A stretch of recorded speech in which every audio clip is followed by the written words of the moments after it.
Welcome to Dr. Salman Amir. Today, we are diving into some seriously high-yield embryology. We're going to break down the core concepts that you'll see again and again on the USMLE and FCPS Part 1 exams. This is a rapid-fire review, no fluff, just the facts you need to score those points. So why do we even need to care so much about embryology? Because it's literally the blueprint for the human body. If you don't get how something is built, you can't possibly understand why it breaks. Every single congenital pathology has its roots right here, in this early period. Take a look at this. See that huge red zone in the first trimester? That's the embryonic period. We're talking weeks 3 through 8. This is when everything is forming, the brain, the heart, the limbs. And that means the embryo is super vulnerable to anything that can cause a birth defect. So when you see an exam question about timing, your brain should immediately go to this critical window.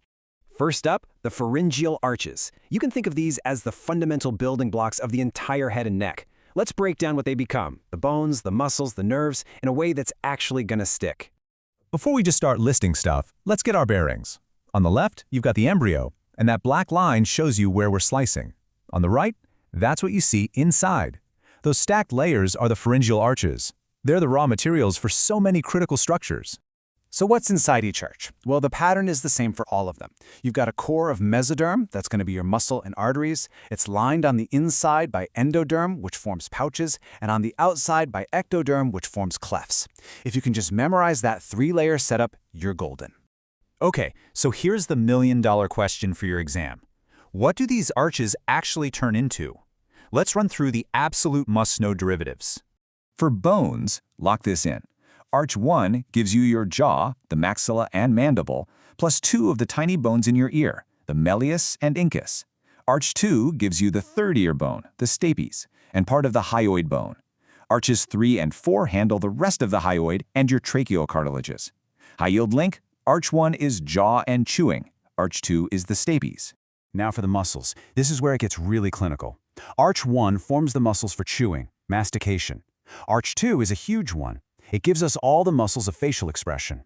So if you see a patient who can't smile or raise their eyebrows, you know it's a problem linked back to Arch 2. Arches 4 and 6, they handle swallowing and speaking. And this chart, oh, this is beautiful. It ties it all together. Each arch has its own dedicated cranial nerve. Arch 1 is hooked up to the trigeminal nerve, CNV. Makes sense, right, for chewing? Arch 2 is innervated by the facial nerve, CN7, which controls all those facial expressions. Seriously, if you remember nothing else, burn this into your brain. Arch 1 goes with CNV, and Arch 2 goes with CN7. Okay, so now that we have the building blocks, let's see how they actually assemble a face. This whole process is a delicate dance of things growing and fusing together. And when that dance gets messed up, well, that's where we see some really common birth defects. Let's connect the dots from concept to clinic. So the face doesn't just grow out like a balloon, it's actually built from 5 separate pieces, or prominences, that have to grow towards each other and fuse perfectly. You've got 1 from the front, 2 from the maxilla, and 2 from the mandible. They all have to meet in the middle to form a normal face. Which leads to the obvious question, right? What happens if this carefully timed fusion process goes wrong? You get gaps, you get clefts. And here is your classic example. A unilateral cleft lip is a direct result of one of those fusion failures. To be specific, the maxillary prominence on one side just doesn't meet up and fuse with the middle nasomedial processes. It's a straight line from that embryological mistake to what you see in the clinic. This is a guaranteed exam question. Here's another one.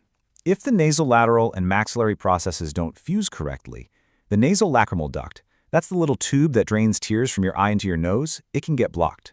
This is called dacrystenosis. The classic sign? You see an infant who has a constantly watery eye because the tears just have nowhere to go. All right, let's switch gears. We're going to jump to 2 other systems that are packed with high-yield embryology, the gut and the limbs. The way the gut rotates and the way our hands and feet are sculpted are both super common topics for board questions. The rotation of the gut seems complicated, but we can make it simple. The whole thing is a 270-degree counterclockwise turn, and it happens in 2 steps. First, the gut grows so fast it actually pops out into the umbilical cord and does a 90-degree turn. Then, as it pulls back into the abdomen, it completes the final 180-degree rotation. So what happens if that second spin fails? You get non-rotation. The colon ends up on the left side of the abdomen instead of the right. Now, that might not cause any problems by itself, but here's the critical part. It leaves the bowel loose and not properly anchored. This dramatically increases the risk of a volvulus, where the intestine twists on itself and cuts off its own blood supply. That's a surgical emergency.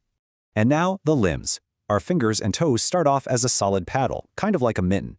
The digits separate because the tissue between them goes through apoptosis, that's programmed cell death.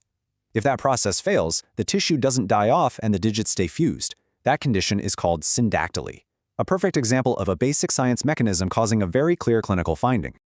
All right, let's lock all this in with a final rapid recall session. I'm going to give you the clinical condition, and you think about the embryological failure behind it. Volvulus. What's the setup? Intestinal non-rotation, that failed second 180-degree turn. Cleft lip. What's the cause? It's a fusion defect. The maxillary and nasomedial processes failed to connect.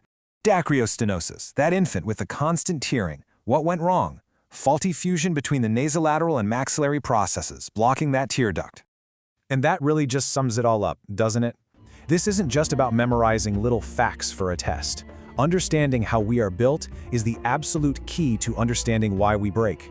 Embryology is the true foundation of pathology. If this was helpful, be sure to follow for more high-yield explainers.